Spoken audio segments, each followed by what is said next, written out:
Bienvenido, bienvenida a Lecciones de Vida. Gracias por acompañarnos semanalmente en el estudio de estas lecciones de la Escuela Sabática.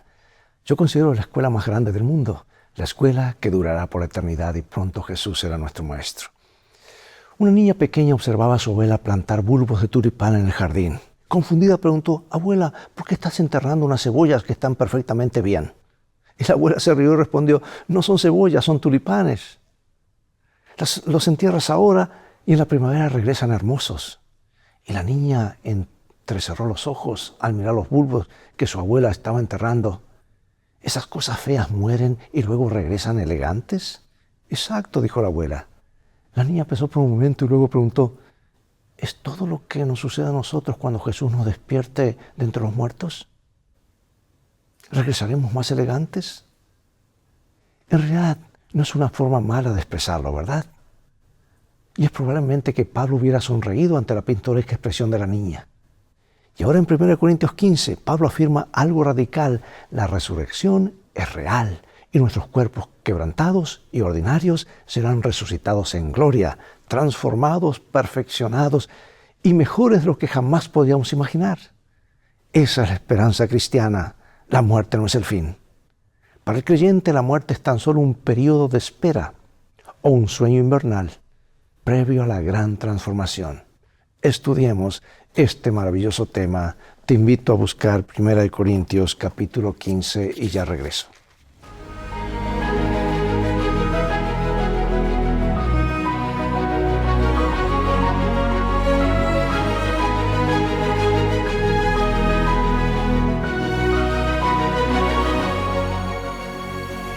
Leo de la palabra de Dios en 1 Corintios 15, 14 y 17.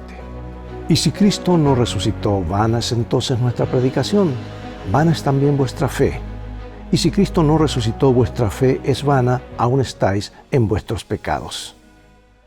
Cuán fascinante es la idea de que incluso en su época Pablo tuviera que lidiar con quienes negaban la resurrección de los muertos. La gente de entonces veía lo que la muerte hacía al cuerpo humano. Sabían cómo el cadáver terminaba convirtiéndose en polvo. También sabían que las personas que habían muerto llevaban mucho tiempo en esa condición. En la mayoría de los casos, más tiempo del que habían vivido. Y la resurrección de los muertos no les parecía más plausible entonces que a la mayoría de las personas actualmente. Ese fue sin duda uno de los temas que Pablo estaba abordando. Y también era crucial, pues si Jesús no resucitó, no es quien dijo ser. La cruz entonces no tuvo ningún efecto y nuestros pecados no han sido pagados. Y en ese caso, la desesperación es realmente todo lo que nos quedaría. Pero nuestro Señor ha resucitado, ha ascendido al cielo y volverá para llevarnos a casa. Hoy nos encontraremos con esta realidad y vamos a centrarnos en 1 Corintios 15, lo que enseña acerca de la resurrección. Influidos por la cosmovisión pagana que los rodeaba, algunos en Corintio decían que no hay resurrección, pero en respuesta Pablo afirma la resurrección de Cristo como nuestra única esperanza de salvación.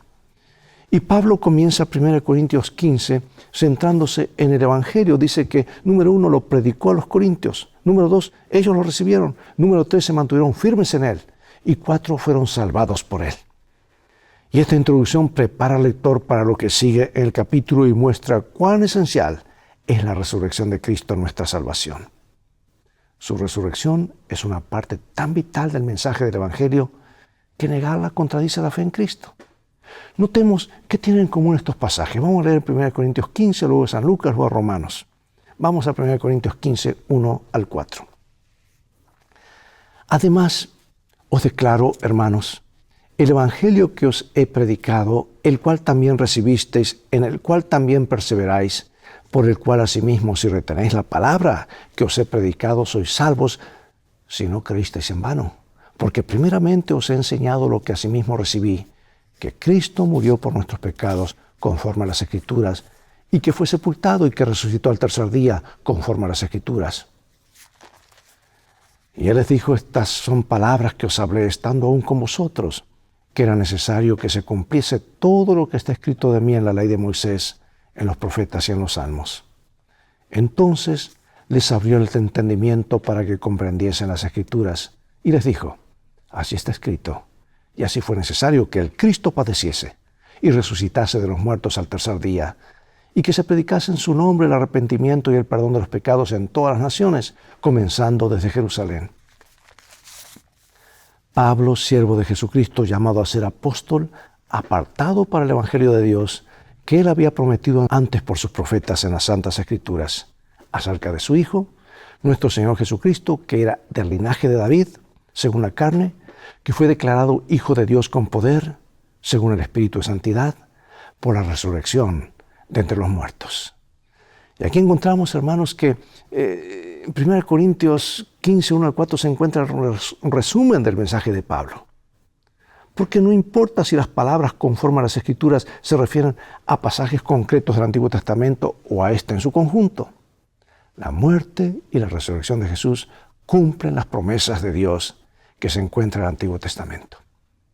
Y quienes proclaman que Cristo ha resucitado deben creer primero en su resurrección, que su resurrección es un hecho histórico. Por eso en este caso 1 Corintios 15 desempeña un papel fundamental en el Nuevo Testamento.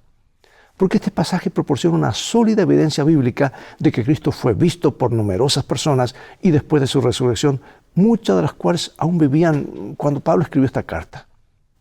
Y básicamente lo que Pablo está diciendo es, pregunten a los que vieron, así de seguro estaba en la realidad de la resurrección de Cristo.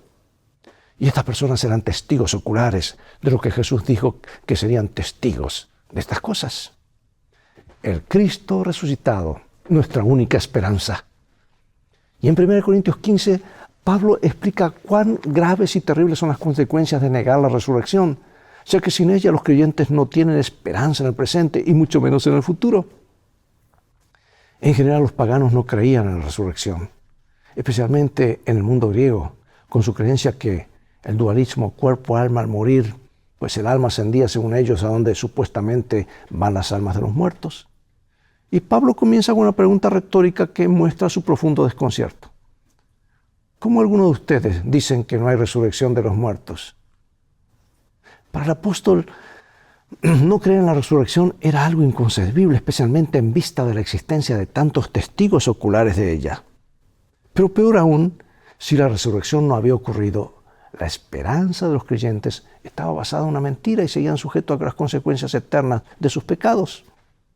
De hecho, Pablo dice que si no hay resurrección de los muertos, Cristo no resucitó. Dice, vana es nuestra predicación, vana es nuestra fe, y también somos testigos falsos, y también seguimos en nuestros pecados, y obviamente quienes murieron están perdidos. Por eso, sin la resurrección, tanto la predicación como la fe son vanas. En un escenario en el que no existía la resurrección, o que no existiera, la fe es descrita como inútil. Y los cristianos seríamos falsos testigos, engañando y siendo engañados. ¿Qué sentido tendría, amados, 1 Corintios 15, si los seres humanos tuviéramos almas que fueran al cielo o al infierno en ocasión de la muerte? ¿Por qué es tan importante entender que los muertos nada saben, que los muertos duermen? Porque si Jesús no estuviera vivo, cualquier expectativa acerca del futuro solo sería una ilusión. Y esto no me preocupa de tantas religiones orientales, cuyos líderes están en la tumba, pero Jesús vive. Lo cierto es que Cristo resucitó de los muertos, amados. La tumba está vacía.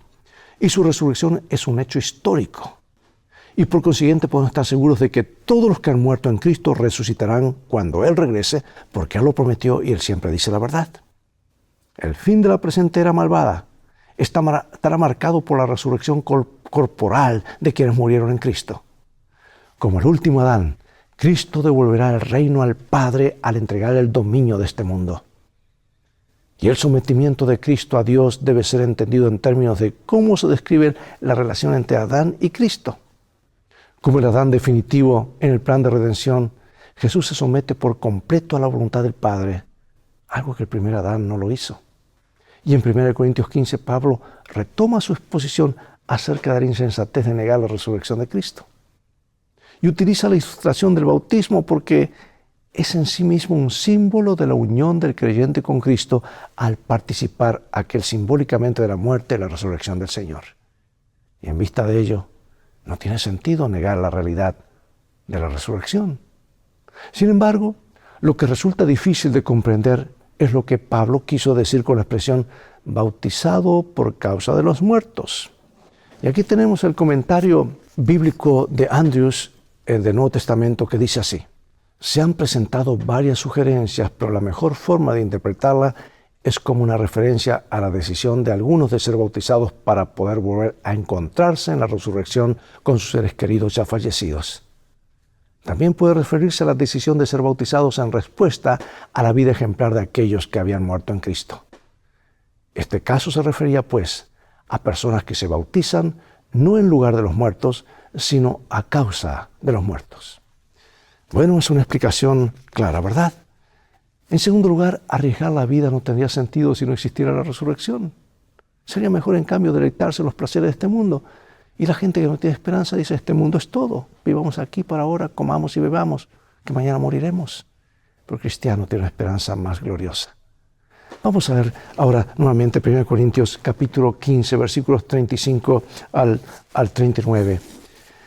Pero dirá alguno: ¿cómo resucitarán los muertos? ¿Con qué cuerpo vendrán? Necio, lo que tú siembras no se vivifica, sino muere antes. Y lo que siembras no es el cuerpo que ha de salir, sino el grano desnudo, ya sea de trigo o de otro grano, pero Dios le da el cuerpo como Él quiso y a cada semilla su propio cuerpo.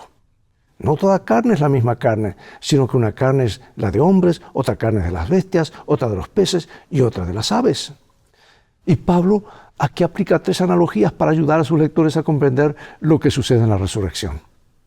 La primera analogía señala que el cuerpo es como una semilla que primero debe morir, o sea, dejar de ser una semilla, para convertirse en una planta. Y la enseñanza es clara: la resurrección es un milagro de Dios. En segundo lugar, la analogía de los cuerpos destaca que en este mundo Dios proveyó diferentes tipos de cuerpos a los animales y a los seres humanos, adecuados en cada caso al entorno actual. Del mismo modo, nuestros cuerpos serán adecuados para las nuevas circunstancias del mundo celestial. Y esta idea es llevada un paso más allá con la analogía de un cuerpo glorioso, que enfatiza que la gloria del cuerpo resucitado superará enormemente a la del cuerpo terrenal caído. Y esta idea también es ilustrada mediante 4 contrastes entre nuestro cuerpo terrenal actual y el cuerpo resucitado. El primero es terrenal, perecedero, débil y natural. Por su parte, el segundo es celestial, imperecedero, poderoso y espiritual. Esto no significa que no haya continuidad entre los dos, porque el uso que Pablo hace del término griego soma, que quiere decir cuerpo, tanto para el cuerpo sepultado como para el cuerpo resucitado, muestra continuidad. Por el contrario, los 4 contrastes anteriores también muestran discontinuidad. Gracias al Señor, nuestros nuevos cuerpos no serán los mismos que los cuerpos perecederos que tenemos ahora. Pablo no relaciona el término espiritual con una existencia inmaterial, no. Porque en otra parte dice que Jesús transformará el cuerpo de nuestra bajeza para que sea semejante a su cuerpo de gloria. O sea que tendremos cuerpos reales, que no se desgastarán ni se descompondrán, puesto que todo lo que conocemos ahora es la descomposición, la enfermedad y la muerte. Es difícil imaginar la vida sin ello, pero se nos promete eso en Jesús, y Él siempre dice la verdad. Por eso, amados, ¿cómo nos ayuda la seguridad de que nuestros cuerpos serán transformados a la perfección de ser resilientes respecto de nuestras limitaciones físicas actuales? Amados, las cosas van a terminar bien. No te des por vencido o por vencida. Estamos sufriendo desgastes, algunos más tempranos, otros más tarde. Pero pronto las cosas serán diferentes. Tengamos fe en el Señor. Las cosas van a terminar en forma gloriosa para los hijos de Dios, ya sea que estemos descansando o que estemos vivos cuando Él venga por segunda vez. Sí, se acerca la victoria final sobre la muerte. Y aquí dice el apóstol, inspirado por Dios: y cuando esto corruptible se haya vestido de incorrupción, y esto mortal se haya vestido de inmortalidad, entonces se cumplirá la palabra que está escrita: sorbida es la muerte en victoria. ¿Dónde está, oh muerte, tu aguijón? ¿Dónde, oh sepulcro, tu victoria? Ya que el aguijón de la muerte es el pecado, y el poder del pecado la ley. Mas gracias sean dadas a Dios, que nos da la victoria por medio de nuestro Señor Jesucristo. El cuerpo sepultado está marcado por la corrupción y la mortalidad, mientras que el cuerpo resucitado se caracteriza por la incorrupción y la inmortalidad. Y en pocas palabras, Pablo está diciendo que nuestros cuerpos deben sufrir una transformación radical para poder heredar el cielo. En resumen, Pablo utiliza la idea de la corrupción y la mortalidad para referirse a nuestra naturaleza pecaminosa. La expresión carne y sangre se refiere a la humanidad caída, por lo que nuestros cuerpos deben ser transformados y purgados de toda imperfección en ocasión del regreso de Cristo. Solo cuando nuestra naturaleza pecaminosa sea eliminada y pasemos por la experiencia de la glorificación, se cumplirá la proclamación: la muerte ha sido devorada por la victoria. Se acerca ese día.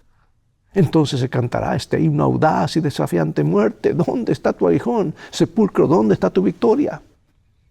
Todo eso tendrá lugar cuando Cristo regrese. Piénsalo. Cerramos los ojos al morir. Y lo siguiente que experimentaremos será la segunda venida de Jesús, cuando nos resucite de entre los muertos. No importa cuánto haya muerto un creyente, incluso si hace miles de años. En un instante, en un abrir de ojos, a la final trompeta, porque se tocará la trompeta, esa voz de Jesús, que es una trompeta, de los muertos serán resucitados incorruptibles y nosotros seremos transformados. ¿Quién nos ha lamentado de lo rápido que pasa la vida? Así de rápida nos parecerá la segunda venida de Jesús si morimos antes de que ocurra. Quizá nuestro primer pensamiento al abrir nuevamente nuestros ojos será: vaya Señor, tu segunda venida ocurrió realmente pronto. Porque el tiempo no pasa al estar en la tumba. Cerramos los ojos y lo próximo es abrirlo, Jesús viniendo. Amados, ¿cómo nos ayuda esta idea a aceptar mejor lo que algunos consideran un retraso? 1 Corintios 15 constituye un capítulo crucial en el pensamiento de Pablo respecto a la resurrección de los creyentes en la segunda venida de Cristo. Ahora, las siguientes preguntas tienen como propósito suscitar tanto la reflexión teológica como la aplicación personal. Aquí van algunas preguntas. ¿Por qué pone énfasis Pablo en los testigos presenciales de la resurrección de Jesús? ¿Cómo explicarías la importancia de la resurrección a alguien que cuestiona la fe cristiana? ¿De qué manera la historia personal de Pablo otorga mayor peso a su mensaje? Según Pablo, ¿cuáles serían las implicaciones si no existiera la resurrección? ¿Existen formas en que la cultura moderna refleja dudas sobre la resurrección similares a las que tenían los corintios? ¿Cómo moldea la resurrección tu comprensión de la vida, la muerte y lo que viene después? ¿Cómo te ayudan las metáforas que emplea Pablo, tales como la de la semilla que se convierte en planta, a comprender la idea de la transformación? ¿De qué modo te brinda aliento este pasaje cuando te enfrentas al duelo o una pérdida? ¿Cómo puede la creencia en la resurrección otorgar propósito y fomentar un espíritu de perseverancia y fortaleza en la vida cotidiana? Bueno, finalizo con estas citas inspiradas y dicen así: la divinidad de Cristo es la garantía que el creyente tiene de la vida eterna. Jesús dijo: el que cree en mí, aunque esté muerto, vivirá. Y todo aquel que vive y cree en mí, no morirá eternamente. ¿Crees esto? Cristo miraba hacia adelante a su segunda venida. Entonces los justos muertos serán resucitados incorruptibles y los justos vivos serán trasladados al cielo sin ver la muerte. El milagro que Cristo estaba por realizar al resucitar a Lázaro de los muertos representaría la resurrección de todos los justos muertos. Y ahora en el libro La Historia de la Redención, página 410. La tierra se estremeció violentamente cuando la voz del Hijo de Dios llamó a los santos que dormían. Respondieron a esa invitación y surgieron revestidos de gloriosa inmortalidad, exclamando: victoria, victoria sobre la muerte y el sepulcro. ¿Dónde está, oh muerte, tu aguijón? ¿Dónde, oh sepulcro, tu victoria? Entonces los santos vivos y resucitados elevaron sus voces en un prolongado y arrobador grito de triunfo. Los cuerpos que habían descendido a la tumba con los estigmas de la enfermedad y la muerte resucitaron dotados de salud y vigor inmortales. Los santos vivos fueron transformados en un momento, en un abrir y cerrar de ojos, y junto con los resucitados ascendieron para recibir al Señor en el aire. ¡Oh, qué glorioso encuentro! Los amigos desunidos por la muerte volvieron a reunirse para no separarse jamás. Eso es lo que el Calvario hizo posible. Eso es lo que la resurrección de Cristo hizo posible. Es la resurrección y la vida. Enfoquemos en Jesús. Entreguemos nuestra vida a Él. Mantengamos viva esta esperanza. Y más allá de los golpes de esta vida, de las enfermedades o la despedida de nuestros seres queridos, recuerda, se acerca el día cuando ya no habrá más asientos vacíos en nuestros hogares. Se acerca el día cuando ya no habrá más despedidas, ni seremos más despedidos. Eso es lo que Jesús hará. Él lo prometió y pronto será una realidad. Mantengamos viva esta esperanza que nos sostendrá frente a las pruebas y problemas que tengamos. Oremos. Gracias, nuestro Padre, por decirnos claramente en tu palabra y mostrarnos la importancia de la resurrección de Cristo. Gracias por su vida pasada, por haber venido a Belén, por morir por nosotros, cargando nuestra culpa. Gracias porque Él resucitó, hoy intercede y pronto regresará. Queremos predicar esta esperanza al mundo. Danos el valor, pero ayúdanos a vivirla y a vivirla con gozo, para que podamos transmitir este mensaje con gozo, con esperanza. En el nombre de Jesús oramos. Amén. Bien, amados, es todo el tiempo que tenemos por hoy. Vamos a despedirnos diciéndote que te esperamos la próxima semana en estas lecciones de vida. O si quieres verlo nuevamente, el programa puedes ver allí en el internet, ¿verdad? O en el canal, sintonizar nuevamente. Invita a otros a sintonizar este canal y así te transformarás en un canal de bendiciones. Dios te bendiga y te guarde, y recuerda, tú vales mucho para Jesús. Él te ama más de lo que puedes imaginar. Y en este viaje de la vida las cosas van a terminar de una forma maravillosa si hacemos de la Biblia nuestro mapa, nuestro GPS, y a Jesús como nuestro guía. Maranatá.